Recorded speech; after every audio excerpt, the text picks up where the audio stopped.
Boa noite a todos. Sejamos todos bem-vindos à casa de Francisco de Assis, principalmente aqueles que estiveram a primeira vez, e que a paz de Jesus esteja conosco.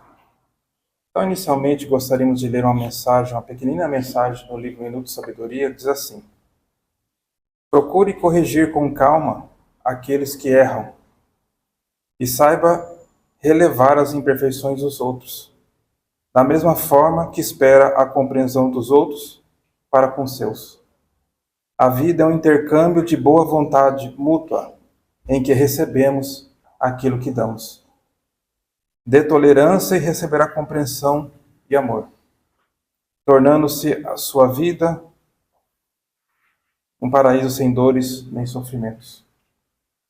Então, a doutrina espírita nos ensina que nós somos espíritos ainda imperfeitos, mas estamos encaminhados para a perfeição, né? Todos nós temos como destinação a perfeição. E sabemos que nós contamos com várias existências. E cada existência dessa, nós fomos trilhando nossos caminhos através das nossas escolhas. E essas escolhas foram formando e criando aqueles que nós somos. Então, compreendendo assim, que somos viajores do tempo, que somos esse espírito imortal, e ainda carregamos essas imperfeições, mas procurando nos melhorarmos, essa compreensão também nos dará mais compreensão em relação à imperfeição do nosso próximo. Da mesma forma que gostamos quando aqueles que convivem conosco nos relevem nossos erros, nossas faltas, também temos que ter essa mesma compreensão com o nosso próximo. Como bem disse a mensagem, é dando que se recebe. Então, assim, gostaríamos de convidar a todos para levar o pensamento a Deus e para fazermos nossa prece. Dessa forma, procuremos aquietar a nossa mente e o nosso coração. Deixemos de lado tudo aquilo que nos preocupa, nossos problemas, nossas dificuldades. Deixemos de lado para podermos nos conectar mais profundamente aos mentores espirituais presentes nessa casa. Para que assim, nos conectando mais profundamente a eles, podemos receber tudo aquilo que nós necessitamos. O acolhimento, o amparo, a inspiração. E dessa forma também gostaríamos de agradecer a Jesus por mais essa oportunidade, já que nos encontramos reunidos para aprender um pouco mais dos seus ensinos à luz da doutrina espírita. Que os mentores espirituais presentes também possam auxiliar, amparar, inspirar nosso palestrante da noite. E lembremos, nos momentos de dificuldade, em que estivermos passando por problemas, dificuldades, sofrimentos, será sempre em Jesus que devemos buscar a nossa força, a nossa fé e a nossa esperança. Assim só temos a agradecer e pedir. Obrigado, Jesus. Que assim seja. Hoje nós temos a grata satisfação de recebermos novamente aqui conosco na Casa de Francisco, Marco Padovani, que vai falar sobre a existência de Deus à luz da doutrina espírita. Marco, por favor.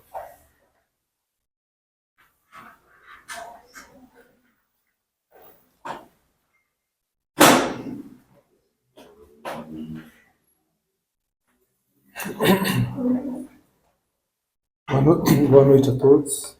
Que Jesus nos abençoe nossos familiares, nossos entes queridos.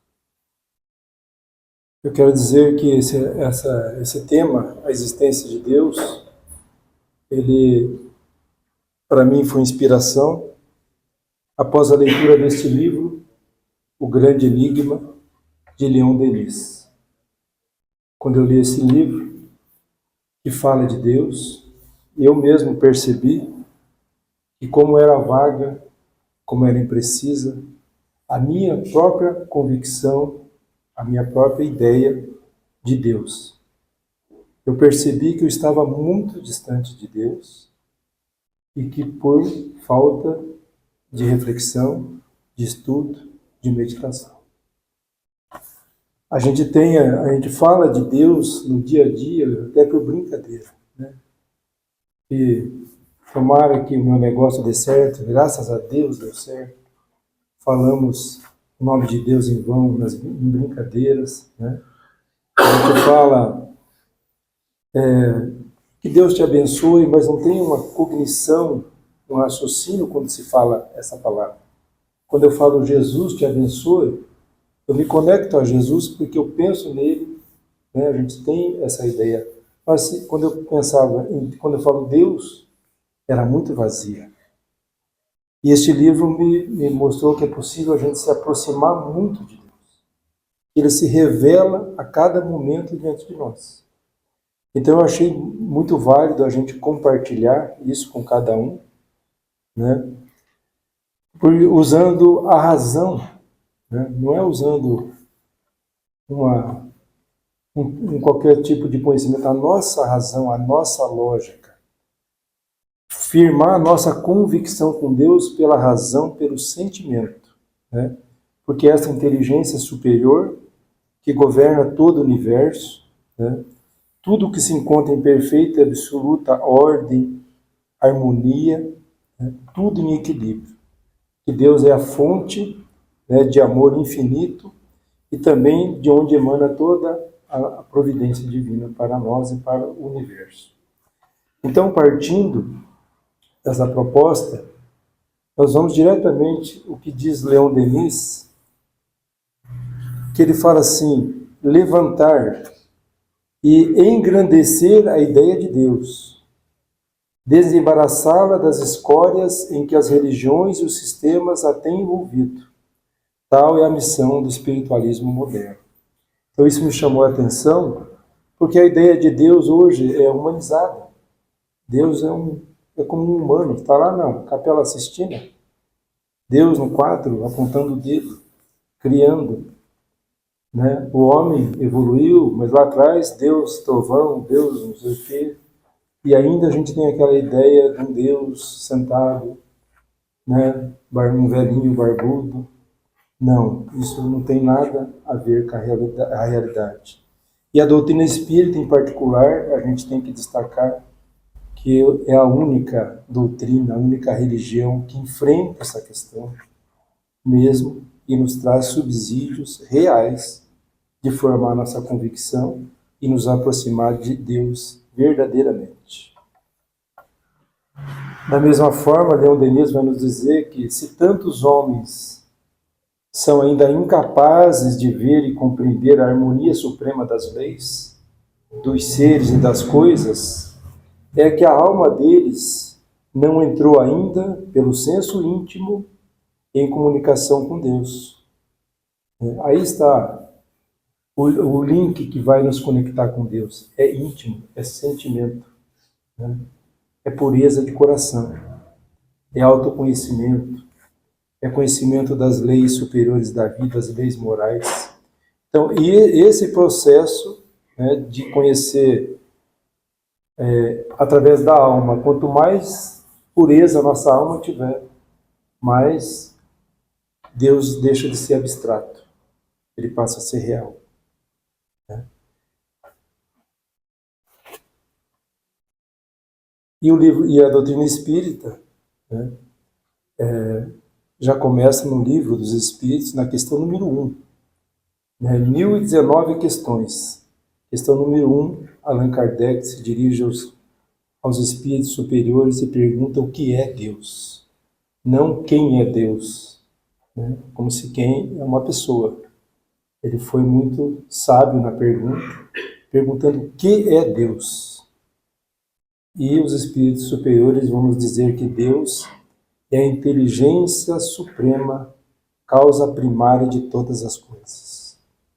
Inteligência suprema, causa primária de todas as coisas. É com base nessa premissa Nessa resposta é que a gente vai falar hoje, então, sobre esse tema fundamental. E na quarta questão, né, onde se pode encontrar a prova da existência de Deus? Eu quero ver Deus. Ver com meus olhos? Não veremos com nossos olhos, porque Deus é imaterial, um dos seus atributos. Então, os Espíritos vão dizer que a gente vai encontrar Deus, encontrar a prova da existência de Deus, num axioma, né, numa premissa, que aplicais nós mesmos às nossas ciências. Não há efeito sem causa. Procurai a causa de tudo o que não é obra do homem, e a vossa razão responderá. É desse princípio, né? Esse notebook é obra do homem. Esta flor não é obra do homem. Então, é aí que faz a diferença. Na Gênese tem uma explicação bem interessante. Fala do relógio. Né? Você olha para o relógio, está o ponteiro, está tudo funcionando. A prova, a existência do relógio atesta o quê? A existência do relojoeiro. Então, o inteligente é o relojoeiro que fez o relógio. Não é o relógio que é inteligente. Então, da mesma forma, né, a existência dessa flor é Deus. Porque algo superior, uma inteligência superior a fez. Né? E lá na própria Gênesis vai dizer, Deus não se mostra, mas ele se afirma mediante as suas obras. E a existência de Deus, diz na Gênesis também, está fundamentada não só pela revelação, mas também pela evidência material dos fatos. Então a ciência também está caminhando lentamente, mas vai chegar a afirmar a existência de Deus. Allan Kardec faz um comentário nessa questão, dizendo assim, para crer em Deus, basta se lance o olhar sobre as obras da criação. Mais uma dica de como devemos, né, onde Deus está se revelando para nós. Basta se lançar um olhar nas obras da criação, que a gente vai fazer um trabalho nesse sentido. O universo existe, logo tem uma causa. Duvidar da existência de Deus é negar que todo efeito tem uma causa e avançar que o nada pode fazer alguma coisa. Então, nós vamos lá para a outra questão seguinte do Livro dos Espíritos, que vai dizer muito bem quais são os atributos de Deus, já que nós não podemos vê-lo. Né? E os Espíritos respondem. Eu não vou detalhar cada uma, porque a gente quer só dar uma ideia do contexto. Deus, então, as características e atributos de Deus. Deus é eterno, não teve começo nem fim. Ele é imutável, porque se ele fosse passível de mudança, ele não seria eterno, né? E Deus.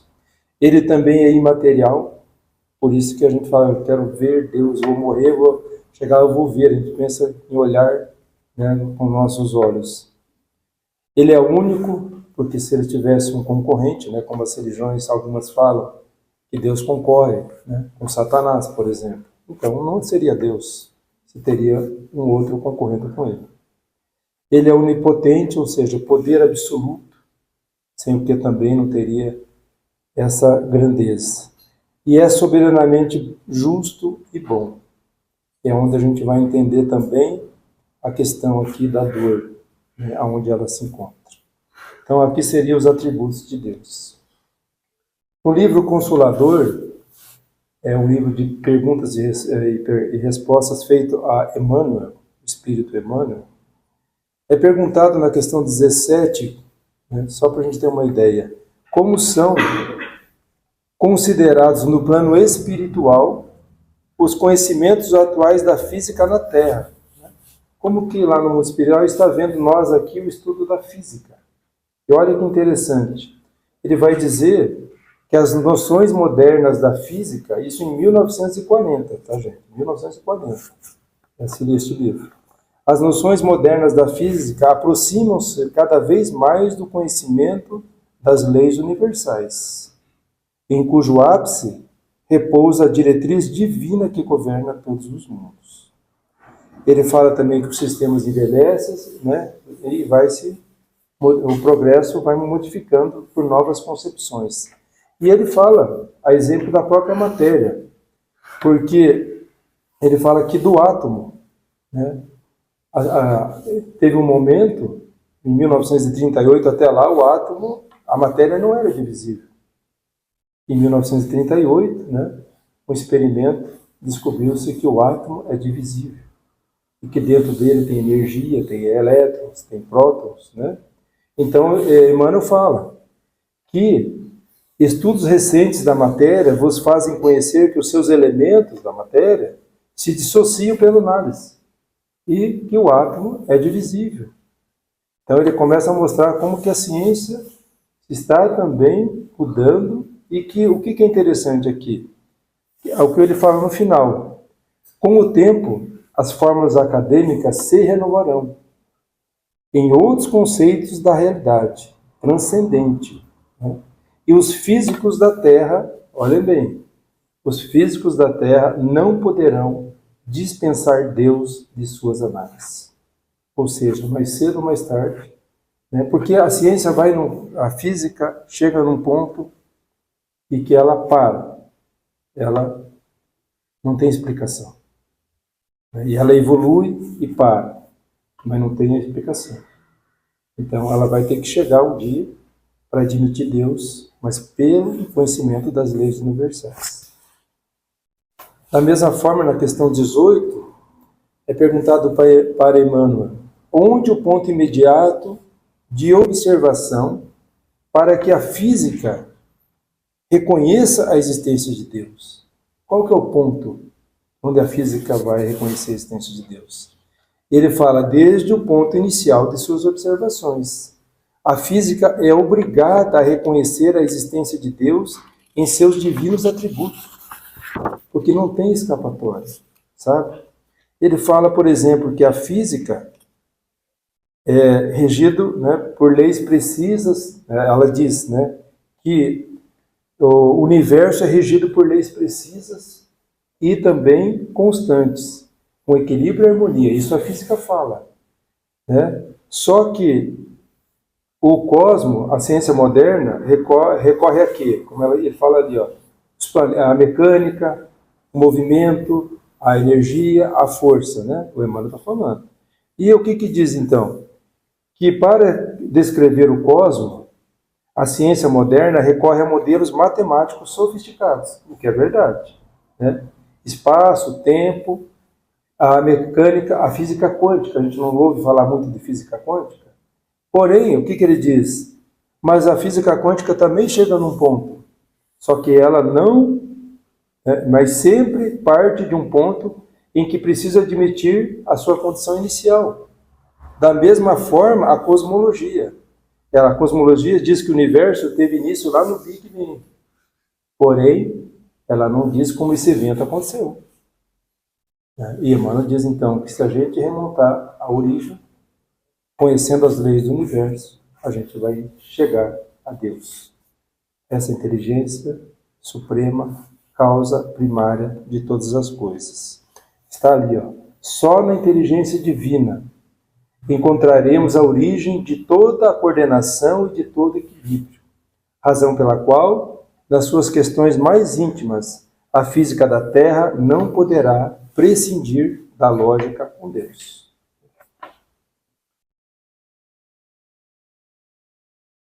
Leon Denis também, uma frase tirada desse livro. O homem que desconhece Deus e não quer saber que forças, que recursos, que socorros dele promanam, esse é comparável a um indigente que habita ao lado do palácio, cheio de tesouro. Está ali o palácio, a porta aberta, cheio de tesouro, e ele se arrisca a morrer na miséria, diante da porta que lhe está aberta e pela qual tudo o convida a entrar.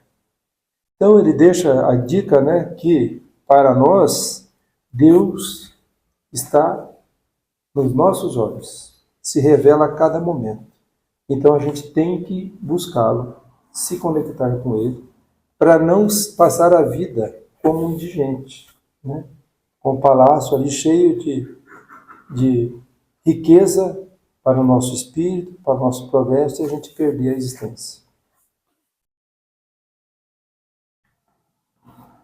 E é interessante que esse processo de que Deus se revela para nós, neste livro tem um capítulo. E esse capítulo é o livro da natureza. E Leon Denis vai dividir esse capítulo no céu estrelado, o mar, a floresta e a montanha. Então, na natureza está para nós a melhor forma de encontrarmos Deus. Ele trata esse assunto, esse capítulo, de forma muito poética, muito linda. E ele diz assim, eu destaquei um pequeno trecho. Um livro grandioso, o livro da natureza, dissemos, está aberto aos nossos olhos. E todo observador paciente pode ler nele as palavras do enigma, o segredo da vida eterna.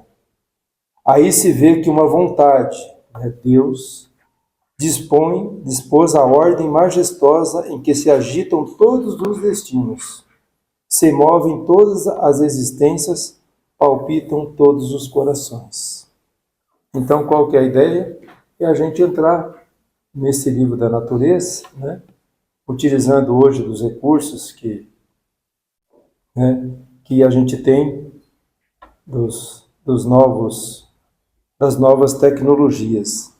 Então, que a gente lance um olhar, como diz lá na questão número 1 do Livro dos Espíritos, que a gente lance um olhar sobre as obras da criação. Então, nós vamos fazer isso, partindo desta primeira imagem. Aqui está a imagem da nossa Via Láctea, onde a Terra está inserida. Se a gente olhar, a Terra está aqui embaixo, tem um pontinho daquele ali. A Via Láctea está aí. Essa imagem é de janeiro de 2025, agora, deste ano. Foi tirada lá, foi liberada em janeiro de 25, por um telescópio moderno. Só que, olhem bem a grandeza do universo. Até hoje, os astrônomos já catalogaram mais de 100 bilhões de galáxias. Aqui nós estamos vendo uma, que é a nossa, onde a Terra está. Mas já catalogado tem 100 bilhões de galáxias, com base nas observações do universo visível, pelo telescópio Hubble. Imagina, gente, 100 bilhões de galáxias. Daí, o que a gente tem que, não é olhar pelos olhos por isso aqui, a gente tem que sentir a grandeza de Deus. Esse é o mecanismo. Não é só contemplar ali com o olho, é sentimento. A gente tem que, não é só olhar, é sentir isso tudo. E quando a gente vai para a nossa Via Láctea, imagina. Então, estima-se que existe na nossa Via Láctea de 100 a 400 bilhões de estrelas. Só no a nossa morada aqui. 100 a 400.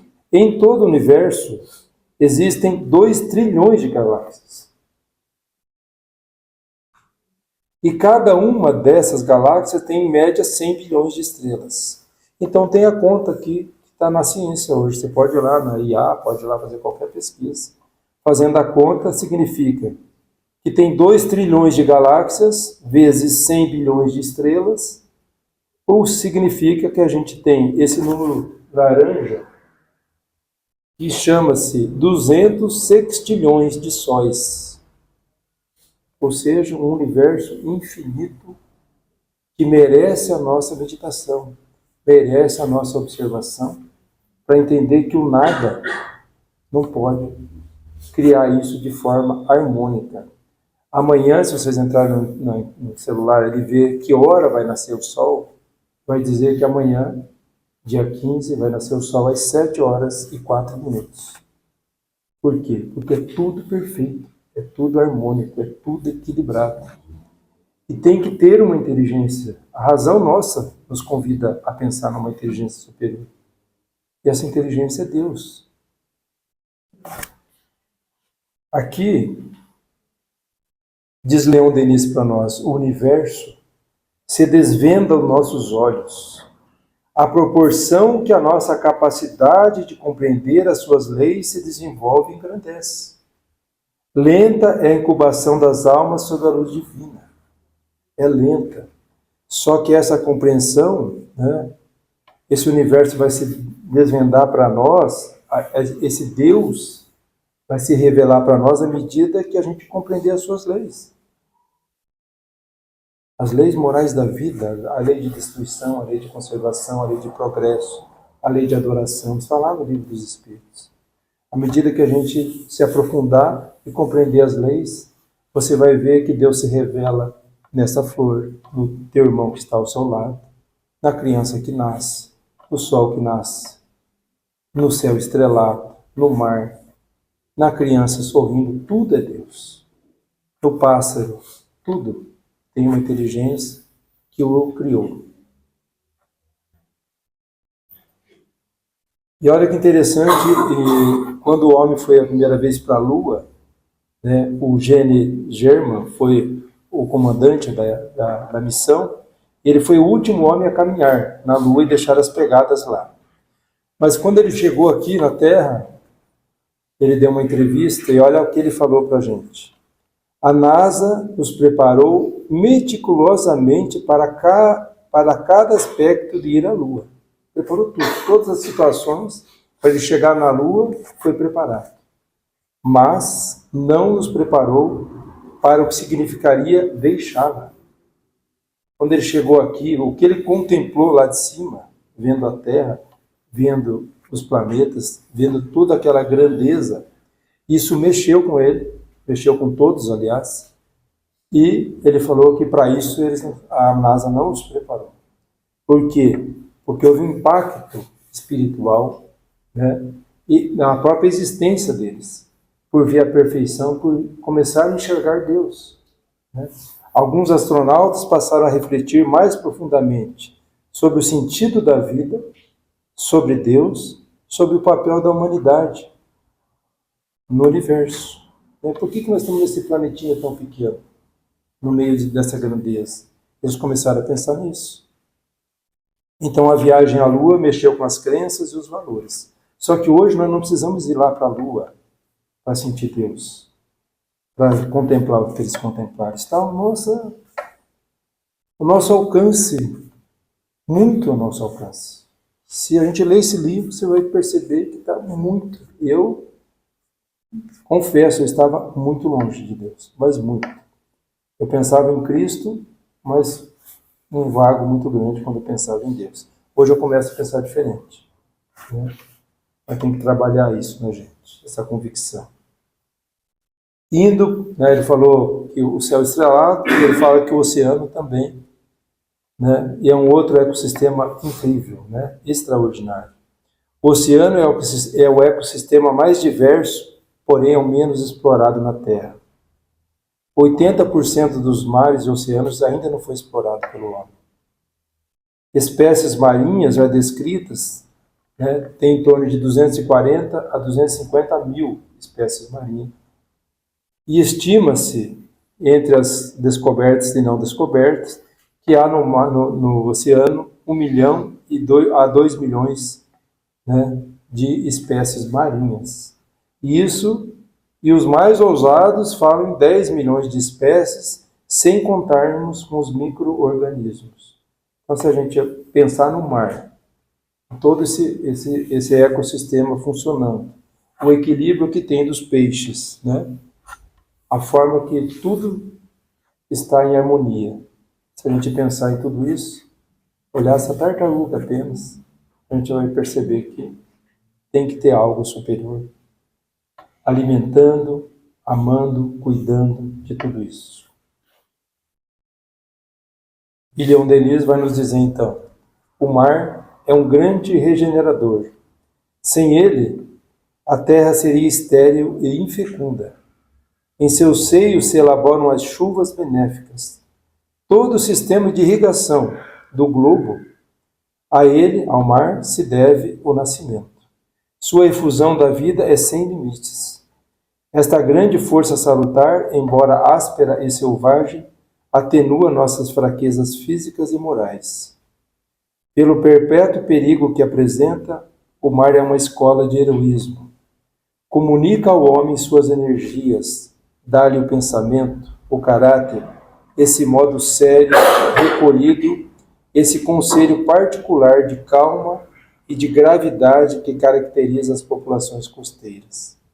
Então ele é bem poético, né? A gente vai perceber, mas ele fala que no mar, ali é o lugar melhor de refazimento, né? E tem uma passagem naquele livro Voltei, que o espírito está tão mal, né, quando ele desencarna, está tão fraco, que Bezerra de Menezes fala assim, levem ele à frente do mar, para ele se regenerar, porque ele não conseguia nem levitar, né? Então, quando a gente, às vezes, tem a oportunidade de ir a uma praia, de visitar o mar, que a gente pare uns minutos e pense nessa grandeza, né? Porque isso vai nos aproximar e vai formando essa nossa convicção de entender as leis do universo e sentir Deus muito mais próximo. Ele também fala da montanha, né? Porque no livro, o que Leon Denis fez? Ele fez uma viagem no mar, ele contemplou por muito tempo o céu, e ele foi para uma montanha e ficou sozinho e acabou ficando preso lá. Ficou dias lá. E ele aproveitou desses dias e fez as suas meditações e as suas, né, reflexões, e para sentir Deus, para depois nos falar da experiência, né?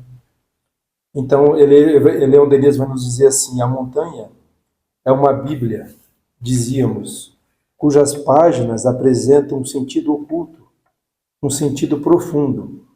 Em suas camadas rochosas, enrugadas, revolvidas pelos abalos plutônicos, podes ler a gênese do globo, né, a origem da Terra, as grandes epopeias da história do mundo, antes da aparição do homem, os movimentos da crosta terrestre escritos ao redor de vós, em caracteres formidáveis, vos mostrarão a ação das forças combinadas, criando vossa morada comum. Como tudo isso aconteceu, para hoje a gente está aqui nesse planeta extraordinário. Depois será o lento trabalho das águas, gota a gota, cavando o círculo e as gargantas, esculpindo os colossos de granito. Finalmente, virá o estudo da flora, da fauna, em suas diversidades sem limites. Então, ele contemplou, ele meditou e ele encontrou Deus, né, em cada cantinho da floresta, no riacho, nos pássaros. Então, esse é um processo que a gente também tem que se conectar com a natureza. Ele vai também nos dizer da floresta, né? E eu destaco aqui que a vida nas florestas é sustentada por um equilíbrio delicado, e só Deus mesmo poderia, na sua grandeza, manter tudo isso. Se a gente aqui mesmo, Cascavel, se a gente vai numa plantação de soja, de milho, você vai ver o desequilíbrio, né? Porque tem pragas, tem que passar veneno, aquela coisa toda. Mas se você adentrar numa fazenda que tem uma floresta, vai ali no meio, 20 metros para dentro. Você não vai achar nada em desequilíbrio. Se o homem não foi lá dentro e destruiu. Tudo está em harmonia. Os insetos, né, as formigas, as plantas não estão doentes, está tudo em equilíbrio. Você não entra numa floresta doente. Ali onde está o plantio está porque o homem devastou, né, desequilibrou. Então a floresta é também, né, como diz Leon Denis, um lugar para a gente meditar. E aqui eu destaco a floresta amazônica, essa foto é da floresta amazônica, que sozinha, tem 16 mil espécies de árvores. Imagina cada tipo de árvore, a sua particularidade, né, o seu elemento, a sua função, a sua flor, o recurso que transmite para nós, né? 16 mil espécies, 2,5 milhões de insetos e 400 mamíferos e mais de 1.300 aves. Como tudo isso está lá em harmonia e equilíbrio? A gente tem que parar para pensar, né? O nada fez isso? O homem fez isso? Também não. Então Deus, essa inteligência suprema, causa primária de todas as coisas, é a que está sob o comando da criação. E Leon Denis fala da floresta assim: ó alma humana, torna a descer a terra, recolhe-te, né? Vira as páginas do grande livro aberto a todos os olhares. Lê nas camadas do solo em que pisas a história da lenta formação dos mundos, a ação das forças imensas preparando o globo para a vida das sociedades. Depois, escuta as harmonias da natureza, os ruídos misteriosos das florestas, os ecos dos montes e dos vales, o hino que a torrente murmura no silêncio da noite. Então, ele também, de forma poética, vai sentir, vivenciar e nos transmitir esse sentimento de harmonia que existe nesse grande livro que é a natureza. E aqui também, falando de nós seres humanos, peguei um dos nossos órgãos. Eu escolhi o olho. A minha filha, que está fazendo medicina veterinária, falou: pai, você tem que pôr o coração. Porque o coração é isso, o coração é incrível. Daqui a pouco ela veio: pai, você tem que pôr a pele. Olha a imagem da pele no microscópio, que é incrível. Eu falei: filho, não tem tempo, eu vou ficar com o olho mesmo. Uma próxima vez a gente muda. Mas ali, só o nosso olho, gente. Deus, o grande Criador, Aí nós temos a estrutura: a córnea, a pupila, a íris, o cristalino e o nervo óptico. A luz entra pela córnea e passa pela pupila. A íris ajusta o tamanho da pupila conforme a luz.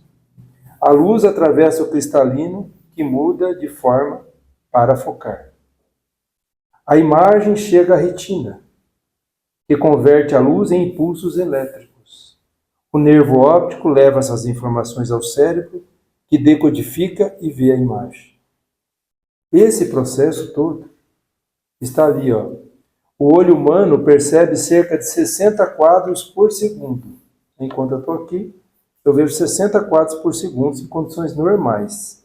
Se eu tiver em atenção por algum perigo, alguma coisa, isso vai passar a 200 quadros por segundo, a capacidade de eu ver, e decodificar a imagem. E isso significa que em 1 minuto, o meu olho é capaz e o cérebro de interpretar 3.600 imagens distintas, separadas. Estou vendo aqui, estou vendo o extintor, estou vendo a luz, tudo distintas, 3.600 imagens. E quem criou isso? O nada.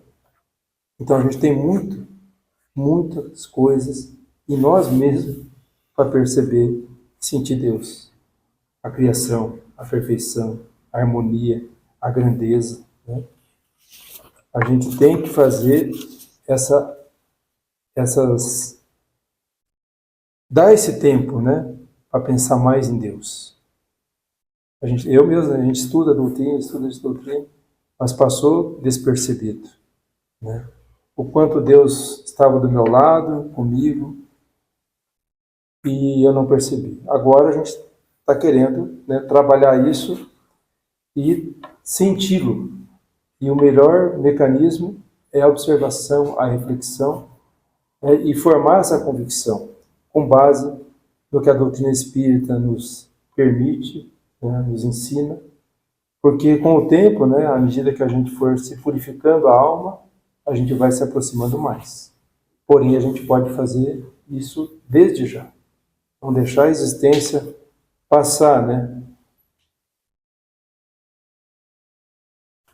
Leon Denis, ele destaca alguns compositores de gênio, e ele fala que esses compositores, eles chegaram nesse nível porque eles ascenderam a um grau aonde sentiram Deus. E ele fala assim: quase todos os compositores de gênio que ilustraram a arte musical, assim como Bach, Beethoven e Mozart, declararam que percebiam harmonias muito superiores a tudo que se pode imaginar, harmonias impossíveis de serem descritas. Porque o sentimento, ele não é possível de descrever. Eu posso descrever essa cadeira para alguém, mas eu não consigo descrever o sentimento que eu ouvi de uma música para alguém, só ouvindo a música. Então, Beethoven, enquanto compunha, diz aqui, ficava fora de si, arrebatado numa espécie de êxtase, e escrevia febrilmente, ensaiando em vão. Ele não conseguia reproduzir a música celestial que ele ouvia enquanto ele entrava nesse estado de êxtase. Agora, eu quero dizer que nós também podemos entrar nesse estado de êxtase, né? com esse mecanismo de contemplação, de percepção, de prece, né? de conexão com Deus. É preciso, ele diz, uma faculdade psíquica notável para possuir a tal ponto o dom da receptividade.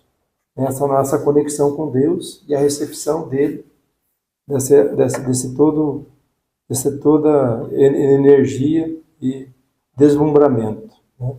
As mais elevadas concepções do gênero humano são apenas um eco longínquo, uma vibração enfraquecida da grande sinfonia dos mundos. É a fonte dos mais puros gozos do espírito, o segredo da vida superior, cuja potência e intensidade os nossos sentidos grosseiros nos impede ainda de compreender e sentir. Mas a gente percebe que muitos já sentiram, né? E muitos têm essa capacidade. Então nós também temos. Nós só temos que desenvolver. E para isso a gente tem que ter a crença em Deus, né? Tendo essa convicção, como Joana de Cusa, por que ela, na hora de ser colocada à fogueira com seu filho, ela permaneceu íntegra e equilibrada? Pela plena convicção, pela conexão que ela tinha com Deus. Assim foi Paulo de Tarso, quando foi apedrejado, né? Foi outros, tantos que tinham essa conexão. Chegava a esse êxtase, então estava firme, equilibrado. Por quê? A convicção da imortalidade, né? Da certeza de Deus, a certeza do futuro, não se desequilibrava. Então, os mecanismos que vão nos ajudar, né, nessa aproximação desse Deus, né, dessa inteligência superior que preside a tudo, a todos nós, que essa fonte de amor está também pela prece, que Leon Denis destaca, fundamental. A prece é a nossa conexão direta com Deus, com Jesus, né? A meditação, porque a natureza está aí para também ser, né, a gente doar um pouco do nosso tempo às reflexões, né? A gente tem que usar da meditação. A meditação não é você ficar em silêncio. Na verdade, é você focar o seu pensamento em algo. É bem diferente, porque não vamos conseguir ficar em silêncio. Não tem como ficar 30 segundos sem pensar em nada. Agora eu posso pensar em algo por 10, 30, 1 hora. Eu consigo meditar. Se eu conseguir fechar os olhos e caminhar à beira do mar, eu consigo. Isso é meditação. Eu fico ali focado naquilo que eu estou fazendo e vou sentir o mar, o vento, a onda. Vou ver, né, porque a minha mente é capaz. Esses são os momentos de meditação. E a Joana de Ângeles ensina passo a passo o que é meditar. Sabe? Então é fundamental. E depois vou comentar o que Leon Denis fala de cada um. A prece, a meditação. O conhecimento das leis morais da vida é fundamental para compreendermos Deus. É fundamental, está lá no Livro dos Espíritos. E o autoconhecimento. Porque eu não posso começar, eu querer fazer o autoconhecimento, né, sem eu compreender as leis. Então o processo é inverso. Eu tenho que, o meu desenvolvimento intelectual, a compreensão das leis divinas e do universo, e daí eu consigo olhar para dentro de mim e fazer o meu trabalho de melhoramento, de aperfeiçoamento, né, e fazer o meu autoconhecimento. Então eu vou destacar um pouquinho de cada um desses que Leon Denis fala para a gente, ele vai falar assim, sobre recolher, né? Meus irmãos, recolhei-vos no silêncio das vossas moradas. Elevai frequentemente a Deus os transportes de vossos pensamentos e dos vossos corações. Expondo-lhes, colocando a Deus as nossas necessidades, nossas fraquezas, nossas misérias, e nas horas difíceis, nos momentos solenes de vossa vida, dirigir-lhe o apelo supremo. Então, no mais íntimo do vosso ser, ouvireis com quem uma voz vos responde, consolar e socorrer.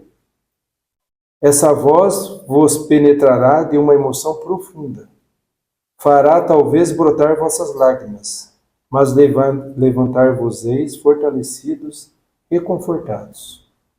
Aprendei a orar, diz Leon Denis, do mais profundo de vossa alma, e não mais da ponta dos lábios. Aprendei a entrar em comunhão com vosso Pai, a receber seus ensinamentos misteriosos, né? Reservados não aos sábios e poderosos, mas às almas puras, aos corações sinceros. Quando quiserdes achar refúgio contra as tristezas e as decepções da terra, lembrai-vos de que há somente um meio: elevar o pensamento. Então é a dica, né, de Leon Denis. A importância da meditação. Ele vai falar também aqui da prece, né? Ele fala: Deus, foco de inteligência e de amor, é tão indispensável à vida interior de nós quanto o sol à vida física.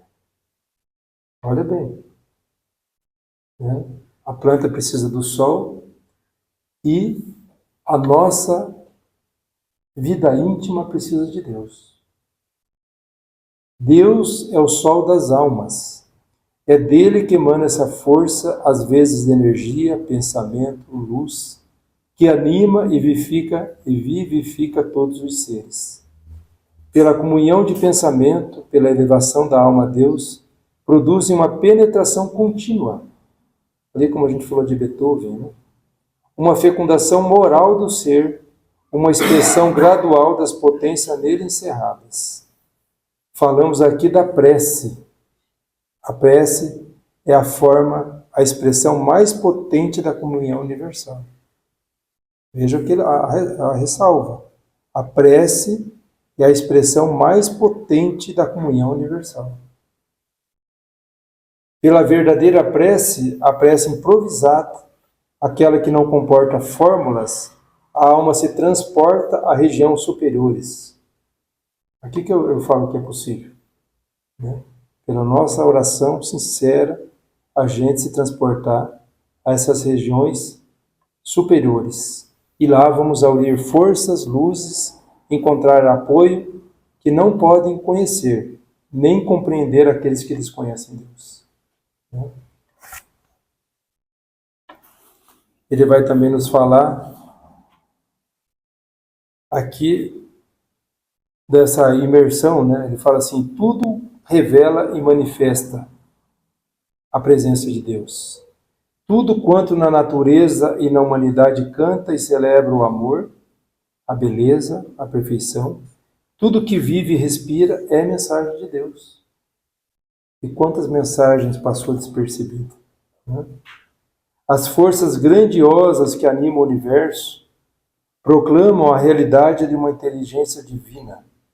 E ao lado delas, a majestade de Deus se manifesta na história, pela ação das grandes almas, que semelhantes a vagas imensas trazem às plagas terrestres todas as potências da obra de sabedoria e de amor. E Deus está assim em cada um de nós, no templo da vida, no templo vivo da consciência. É aquele lugar sagrado, o santuário em que se encontra a divina centelha. Homens, aprender a imergir em vós mesmos, né? A esquadrinhar os mais íntimos recônditos do vosso ser. Interrogai-vos no silêncio e no retiro. e aprendereis a reconhecer-vos, a conhecer o poder escondido em vós. É Ele que leva e faz resplandecer, né, Deus, no fundo de vossas consciências, as santas imagens do bem, da verdade e da justiça. E é honrado essas imagens divinas, rendendo-lhes um culto diário, uma prece. Que essa consciência, ainda obscura, se purifica e se ilumina. Então, nas entrelinhas do livro, a gente vai perceber que esse é um processo natural, a prece e a meditação. A prece diária, a meditação, o estudo aprofundado das leis, né, e assim por diante. Ele vai falar assim, que Deus, o único meio de salvar a sociedade em perigo é elevar os pensamentos e os corações, todas as aspirações da alma humana para a potência infinita, que é Deus. É unir nossa vontade à sua e nos compenetrarmos da sua lei. Aí está o segredo de toda força, de toda elevação. E ficaremos surpreendidos e maravilhados, avançando nesta senda esquecida de reconhecer, de descobrir que Deus não é uma abstração metafísica, vago, ideal, perdido nas profundezas do sonho, ideal que não existe, conforme dizem Peshoret e Renan, senão quando nele pensamos. Não, Deus é um ser vivo, sensível, consciente. Deus é uma realidade ativa, Deus é nosso Pai, nosso guia, nosso condutor, nosso melhor amigo. Por pouco que lhe dirijamos nossos apelos e que lhe abramos nosso coração, ele nos esclarecerá com a sua luz, nos aquecerá no seu amor, expandirá sobre nós sua alma imensa, sua alma rica de todas as perfeições. Por ele e nele, somente nós sentiremos felizes e verdadeiramente irmãos. Então ele diz que não há, a nossa felicidade depende dessa conexão com Deus. Esse olhar nesse livro da natureza, essas imersões de oração, de meditação, de contemplação. E aqui então eu deixo as obras, né, para a gente se aprofundar no tema, que é este livro que eu falei aqui, O Grande Enigma, de Leon Denis, que vai trabalhar Deus e o segredo da vida. O livro A Gênese tem um capítulo específico também sobre Deus. O livro dos Espíritos e tem outros, né, como o Consolador, que a gente fez algumas referências antes, ali no começo. Então, há muitas obras para a gente fazer, né, o uso da razão, compreender e se aproximar de Deus. Né? E para encerrar, né, eu trago aqui Cristo. Né? Eu sempre busco encerrar com Cristo. Por quê? Porque tem uma equação, né, como tem as equações da física que não chega a Deus ainda, mas tem uma equação que envolve a cada um de nós, que entre nós e Deus é Jesus. Né? Jesus é fundamental na nossa vida. Sem Ele, está ali, ó, Ele disse nas bem-aventuranças, bem-aventurados limpos de coração, porque eles verão a Deus. Jesus diz que a condição para vermos, para sentirmos Deus, é a pureza, né? É a limpeza de nosso coração. O que significa, né, que a pureza não é apenas a ausência de maldade. Não é isso. Mas clareza de intenção, de sinceridade, de harmonia interior. Então, quem busca a verdade com humildade, com retidão, né, com compreensão, com sentimento, com amor, vai perceber os sinais do Criador em nossas vidas. Por isso, a necessidade da limpeza da nossa alma. E aqui, essa ponte é Jesus que nos ensina no seu Evangelho. tudo que a gente precisa para se melhorar, progredir e compreender as leis de Deus é a prática do que Jesus nos ensinou. Então, está lá no Livro dos Espíritos, na questão número 11. Quando não mais tiver o espírito obscurecido pela matéria e pela sua perfeição, se houver aproximado de Deus, ele o verá e o compreenderá. Então, essa é a mesmo raciocínio, né? A matéria é que obscurece a nossa compreensão de Deus, a nossa aproximação de Deus, o nosso sentimento com Deus. Então, o trabalho é fazer o que Jesus recomenda. Porque Jesus disse, eu sou o caminho e a verdade e a vida. E ninguém vai a Deus, ninguém vai ao Pai, senão por mim. Até tem aquela, né, Jesus se referia a Deus como Pai. E o apóstolo João se referia a Deus como amor. Né? Deus é amor. Então, o autoconhecimento, que é esse processo de limpeza do nosso coração, é que vai nos permitir identificar as nossas sombras, os nossos vícios e também as nossas virtudes. E vai permitir que a gente faça um ajuste, né? E progrida realmente. E vamos progredir moralmente, porque o progresso moral é resultado do exercício constante de vivermos alinhado com a nossa consciência, alinhado com os ensinos do Cristo, né, com as lições do Evangelho. Com observância dos nossos deveres, nossos direitos e de observância das leis morais da vida. Então, isso é o progresso moral, é esse processo, esse exercício constante. Então, quando que a gente purifica o coração? Seguindo o caminho de Cristo. Nós vamos compreender também a grandiosidade da criação. Nós vamos nos aproximar mais rapidamente de Deus, né? Porque a gente vai conseguir integrar a nossa fé, a nossa razão e a nossa moral.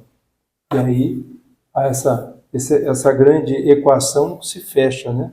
Se resolve. E nesse encontro que Deus deixa, né? Nesse encontro, Deus vai deixar de ser uma ideia distante e passa a ser uma presença viva e percebida no íntimo de cada um de nós. Como eu disse, que aconteceu com vários apóstolos, né? E Paulo de Tarso, Beethoven e outros que conseguiu sentir verdadeiramente a presença de Deus. Então Jesus é esse caminho, é a verdade e a vida. Isso reforça então a ligação com Deus, que com Deus se dá pela vivência da prática do amor, da justiça e da caridade.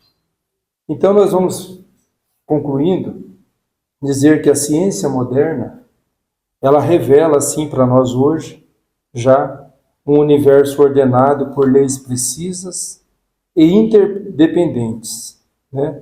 Já se fala das partículas subatômicas, da vastidão dos cosmos, desse infinito, e que tudo segue uma lógica que impressiona qualquer inteligência, né? Seja pela harmonia, seja pela beleza. Só que essa ordem natural, ela tem uma causa, e essa causa primária é Deus, né? A inteligência superior, né, de tudo, como diz a questão número 1 do Livro dos Espíritos. Então, era essa a mensagem da noite de hoje. Falta 2 minutinhos. Agradeço a atenção de todos. Você quer fazer a oração já?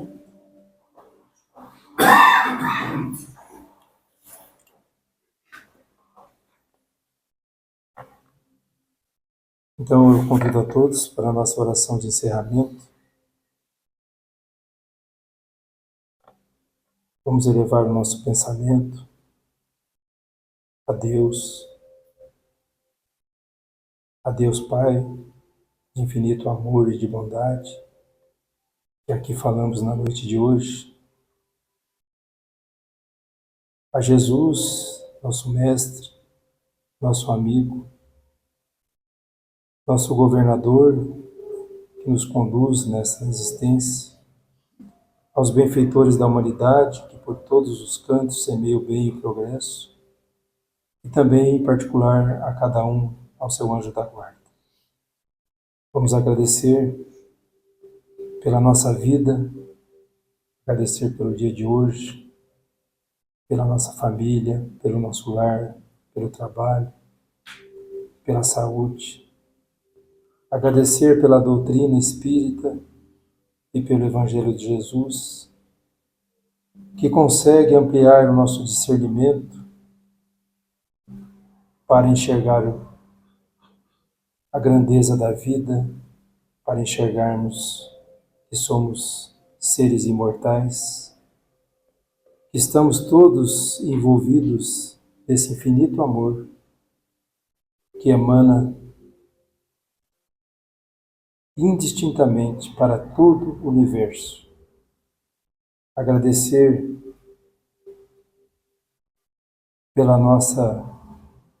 pelos nossos desafios que a vida nos coloca como mecanismo de progresso, de aprendizado, de superação. E pedir a Deus, então, que abençoe a cada um de nós, para que o seu amor cada vez mais penetre em nossas almas e nos permita contemplar o universo, toda a obra da criação, ampliar a nossa convicção, a nossa certeza e permitir, então, esse estado de verdadeira felicidade dentro de nós.